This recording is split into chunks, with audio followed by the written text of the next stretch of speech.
There's a kidney disease out there that plagues a lot of people. It's called polycystic kidney disease. And what it is where fluid-filled cysts form in our kidneys and they grow until they ultimately just prohibit the kidney from functioning in its normal form. So basically, it's this progressive illness that has these cysts that continue to grow until you end up on dialysis. And up until recently, it was thought to be completely irreversible. It was thought to be this just debilitating kidney disease that leads people on a life of despair and a life of dialysis if they even want to have any normal function. So a truly just terrible, terrible disease. Now what happens is these fluid-filled cysts ultimately end up interfering with normal kidney function. They start to envelop most of the kidney to the point where the actual normal functioning part of the kidney becomes less and less and less and less. So again, that's why dialysis becomes important.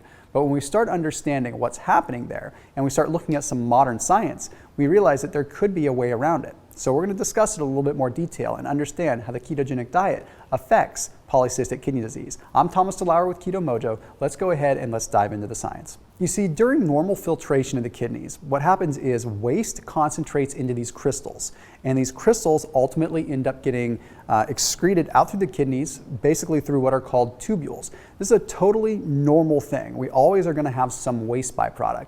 Well, what ends up happening in people that are genetically predisposed to polycystic kidney disease is these crystals still get excreted normally, but what happens is the process of excreting them sort of gets stuck. Now here's what I mean by that. Here's what happens. When we have these crystals and they get flushed out, there's a dilation that occurs of the kidney tubules. So the kidney tubules dilate in order to flush the crystals out. Well, if that dilation occurs and it doesn't retract after dilation, that is how these cysts can form. So it turns out that people that are genetically predisposed to polycystic kidney disease don't have that recoil effect. So they have the dilation of the tubules, but it stays stretched out, it stays dilated.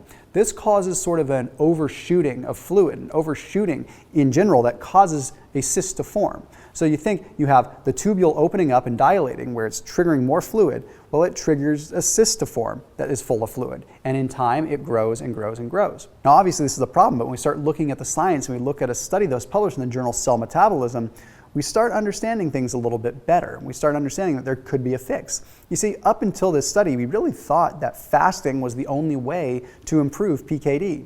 And I thought that fasting improved PKD simply because, well, you weren't bringing food in. It wasn't able to grow the sac. It wasn't able to grow the cyst. Well, upon further investigation, they found that, wow, it actually had something to do with glucose. Okay, so it turns out glucose was fueling the fluid in the sac. The more glucose that was coming in, the more fluid that would go into the sac. So it still went in line with the theory that food caused the cysts to grow, and the only way to prevent them was to fast.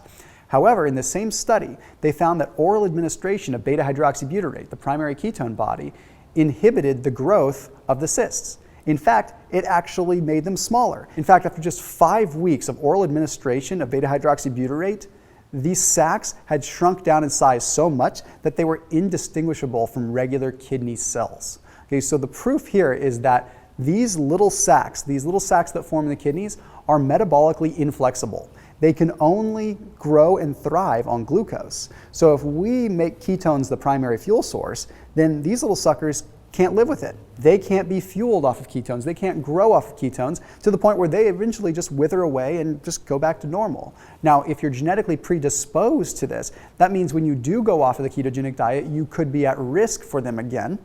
But at least you know that there is a way for you to live that isn't just being on dialysis. Now, there's some other interesting stuff that has to do with the kidneys and the ketogenic diet, so I want to touch on that for just a moment. The journal Kidney International took a look at something called nephrology, which is basically where kidney cells start to die. And they found that through the ketogenic diet, there was an increase in what is called SIRT1 or sirtuins. Okay, sirtuins are these anti-aging proteins that have really powerful effects on all different parts of the body. But in this case, we're talking about the kidneys. Okay, so when we fast or when we're in ketosis and we have a presence of ketones, we have an increase in what is called AMPK, AMP protein kinase. Okay, and what this does is it triggers the body to start using its own stored energy for fuel.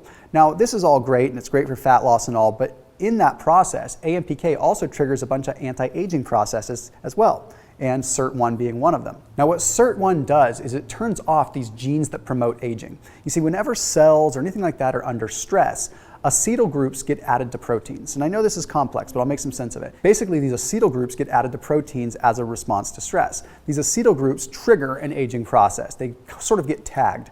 Well, then what happens is when ketones are present and you create an elevation of these SIRT1s, these SIRT1s make it so that the acetyl groups get removed. So it basically removes the tag that says a protein or a cell is getting old. So it's pretty neat. It basically makes it so we don't have this aging process that occurs. Well, where does this come into place with the kidneys? Well, the kidney cells will obviously get tagged with aging and stress very easily, depending on how toxic our lifestyle has been.